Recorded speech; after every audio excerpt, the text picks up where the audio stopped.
ladies and gentlemen. Welcome back to Power Vacuum. I'm your host, Belmont, and this is going to be part two of the Blood of Dawnwalker information dump that I'm doing. I just did a video about how the studio is safe from the NetEase closures and fund cuts because of other funding they had. And then I saw this article, and I want to dive into it because I find it interesting. Former Witcher 3 lead. I really wish they would stop referring to him as that. Just call him the new lead developer on Blood of Dawnwalker. But former Witcher 3 lead says his new vampire RPG, Blood of Dawnwalker, has a smaller open world because it feels more like you actually know the place compared to Behemoth's. Rebel Wolves creative director Mateusz Tomaszkiewicz, which I believe is how he pronounced it, says smaller open world can be explored calmly and more relaxed. Um, Blood of Dawnwalker lead designer, this former Witcher 3 shit's driving me nuts. Tomaszkiewicz says his new vampire RPG has a comparatively small open world because he wants you to feel like you actually know the place. Talking to Games Radar, Tomaszkiewicz says his favorite open world games growing up were leaner ones like Gothic compared to something like The Elder Scrolls Daggerfall. I gotta stop right there. Uh, Daggerfall is one of the best games ever made, especially for its time. It at the time it was so massive. I actually enjoyed the massiveness of it because it felt like there was so much more to do in a game back when games could be beat in 10 hours. Daggerfall was like, "Hey, what if it took you 70?"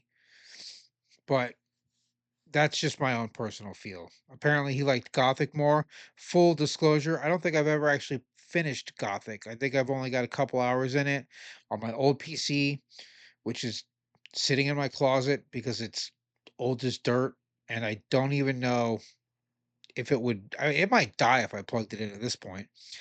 It was an open world, but it was much smaller, and it kind of made me experience it differently compared to these behemoths, where it's just impossible to really know every nook and cranny because it's so big. So you kind of rush through it. Maybe you do. I don't. I have 1,000 hours in Skyrim, and I feel like I know a good portion of Skyrim. I haven't played it in about 3 years, but I could probably pick it up right now and just, sneaky archer my way through that whole game, side quest and all. But when the world is a bit smaller and you explore it more calmly and more relaxed, you kind of get to memorize these places and it feels more like you actually know the place. Makes you feel like you're more inhabited. Like you're more inhabited or it's more inhabited. You're mo That's a weird statement. That might be a translation error or a mistake in translation with him or a misunderstanding of translation. For someone who writes about video games for a living, I complain about them being too big quite a lot. Well, that's because you work for Games Radar, dude. I think it's a product of my review embargo-wary mind and simply having a busy life and other passions siphoning my free time. But yeah, there is no sweeter formula to me than the rare game that offers the thrill of exploration and discovery without the commitment of a 90-hour campaign. Blood of Dawnwalker sank its fangs into me with its beautifully gothic cinematic reveal trailer last month, and this has me well and truly under its spell. Tomaskowicz also tells me the game is aiming to achieve the same quality as The Witcher 3, but in a 30 to 40-hour campaign, which isn't just any old music to my ears, it's gosh darn symphony. The Blood of Dawnwalker is already showing its Witcher 3 roots, but it also reminds me of my favorite underrated vampire RPG. Really, dude? That where it ends? What's your favorite underrated vampire RPG? You tricked me into here. Da da da. Given the dearth of vampire games out there, Don't Nod RPG. I'm not actually familiar with Don't Nod. It's just a clip from it. Oh, yeah, whatever. Okay, Don't Nod, I guess, is his favorite underrated vampire RPG. Oh, I don't know my favorite vampire RPG, underrated or overrated? What was the one where you were the dude in Prague for Vampire the Masquerade? It's on the PC. You could make custom maps. I should know this. I have like tons of hours in it. Redemption? Vampire the Masquerade.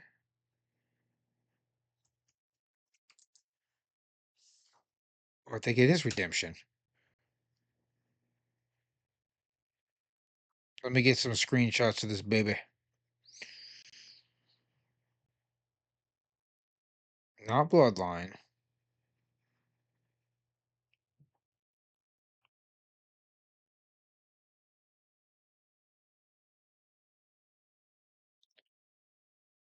Maybe it's not Redemption? Hmm. 2000 role-playing game developed by Nihilistic Software and published by Activation. The game is based on White Wolf. Christophe Romuland, the 12th French Crusader who was killed and revived as a vampire. Yep, it is this. Yeah, okay. You do like that. I actually really enjoyed the story of this game. I wish they would make more kind of like tragic hero vampires for White Wolf and not be so hell bent on the Camarilla. But I get it. The Camarilla is like the heart of Vampire the Masquerade, so they want to focus on that a lot. But Redemption was just it was so different compared to the other stuff. I guess at the time most of the vampire games were like Legacy of Kain and uh shit, I can't even think of any other vampire games from the early 2000s, late 90s. Legacy of Kain was the premier one, and most other games, if they had vampires, you were killing vampires, you weren't the vampire. There are probably a few more. I guess technically Castlevania 2, but that's way earlier, and Alucard is only what, like half vampire? Whatever. I'm rambling and tangenting, but the point is, this game's supposed to be beaten in 40 hours. Now, I wonder if that's just the main story or if that includes all the side quests. Because I believe you can beat The Witcher 3 in about 40 hours. Whoa, whoa, whoa, whoa. Let's see. WI.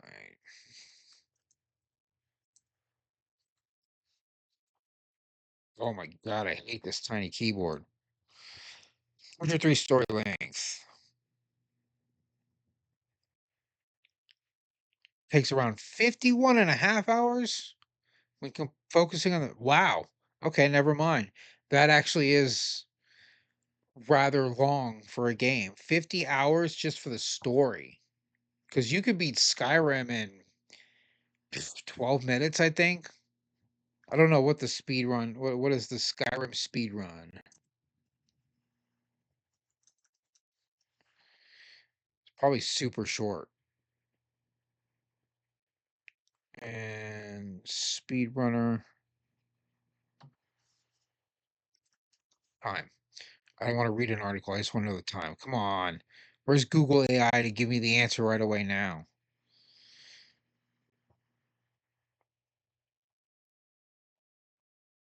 Main quest, 1 hour and 8 minutes and 37 seconds. Okay, well, never mind. I thought it was way shorter than that.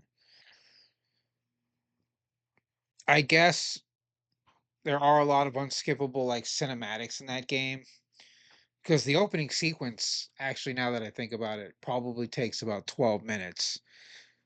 So that was a bit uh underestimated on my part. But yeah, being able to beat a RPG, especially an open world one, in 40 hours, that's pretty succinct. I'm curious just to see how it goes, and now I'm even more curious to see what the speedrunners are going to be able to do. Because is there a Witcher 3 speedrun? Story speedrun.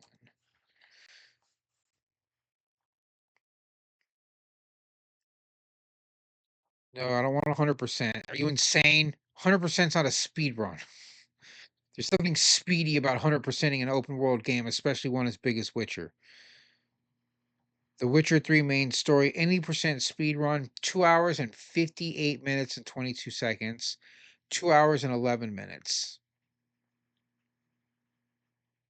Damn, that's fast because I'm real bad at The Witcher. I won't lie. I'm not the best at it. I played on the medium difficulty.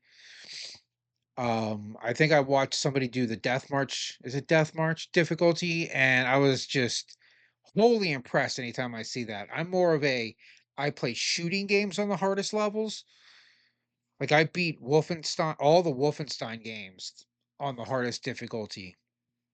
And was it Wolfenstein 2 is just punishingly hard. It is so difficult. I should actually go back and replay those games. Maybe upload some videos because the hardest difficulty on Wolfenstein, the first one, it was manageable. The second one, there's this fight in this building. God, I don't even remember what building it is. You have to fight in the penthouse, and it is nuts because you get swarmed from three different sides. So you have to like manage and control three different points on the hardest difficulty when you basically die in 3 to 4 bullets. It's nuts. But we'll see what this game has to hold. I'm rambling. I'm way off subject now. I'm talking about Blood of Dawnwalker here. I'm not even on. I'm talking about Wolfenstein now. But yeah, it should be a good game. They seem like they're actually putting a lot of passion and heart into it, and they really do care about it making a proper RPG, open world exploration. Looks like there's going to be a good story, good character development. I have high hopes for this game. I really do, and it's good to know that they're focusing on story and character driven plot and not just focusing on the endless side missions that some games have out there. But we'll go ahead and call it. That'll be it for this video. This is your host Belmont signing out.